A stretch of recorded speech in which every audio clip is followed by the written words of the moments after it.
But we were, at that time in New York, we were creating what the ground rules were for independent films. But like I was saying before to you, there was a golden age of it. Jarmus just shooting the Coen brothers, Spike, all these guys, they just got out of school, they were doing it. New Line and Miramax were all coming out of New York. There was movie theaters, there was an audience. No one could steal these movies and watch them on their computer. You couldn't watch these films on an iPhone. All these films, you had to go to the movie theater. And there was a culture of going to the movie theaters. The Angelica, the blah, blah, blah, whatever. But then, Miramax and New Line left town. They sold out. Everybody either became, superstar Hollywood movie makers or, I don't know, went their separate ways. But that was just a specific period of time. Fernando Sulishin, who was another producer on the film. Fernando did Mary for Me, worked on other films. He works with Oliver Stone. He put together the Castro and the Putin interviews that Oliver did, which I happen to love, both those documentaries. He brought her. I remember him bringing her to the loft and meeting her, And, it's like meeting Zoe from Miss 45. There's the role, we had the script. You don't have the player, you might as well throw the script out. You needed, it's hard to imagine anybody else play that role, Yeah, what films are going to fuck up next? Well, I mean, you mentioned earlier about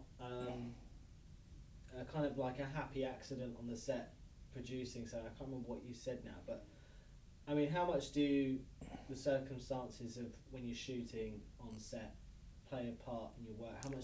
100%, 100%. 100%. We come in, we come with our, obviously that's a very specifically, you're doing a genre piece. There's very specific things. It's a very,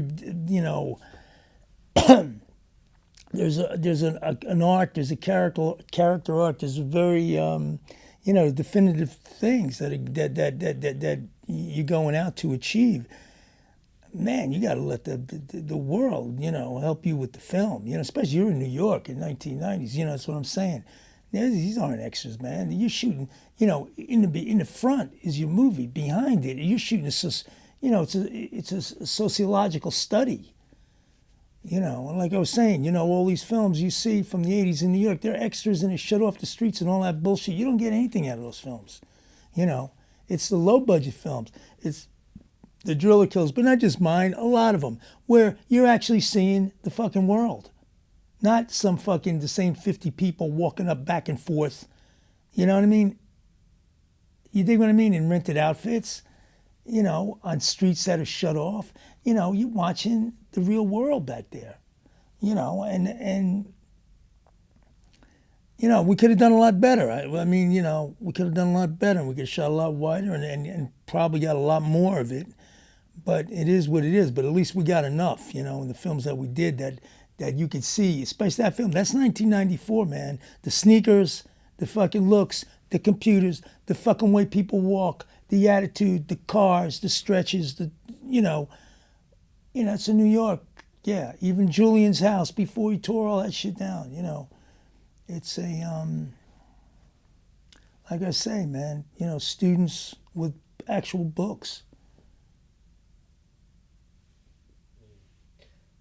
Yeah, the film was bought by Amir Malin, and Amir had October Films, which did The Funeral, and this again was this point in time in New York when even a movie like The Addiction, 500,000 black and white, there was. I'm sure this opened in the Angelica, and that this had a run, for whatever it was worth, And when it came out, I know in England and whatever, it was played with The Funeral, which is kind of a cool double bill if in Nicky St. John's special.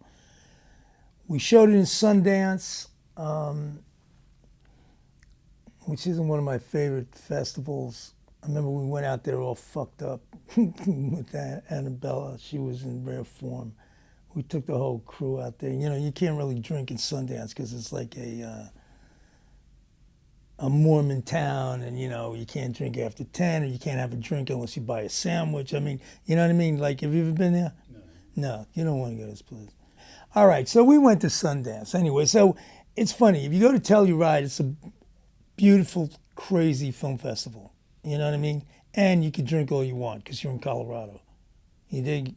But once you go to Utah, and it's a Mormon state, ain't into drinking. You know what I mean? And we came out there from New York we were all fucked up. But anyway, I felt even then, this was 25 years ago, I'm saying, these are all kids. Why are we playing this movie? Sundance at that time was a lot of young kids.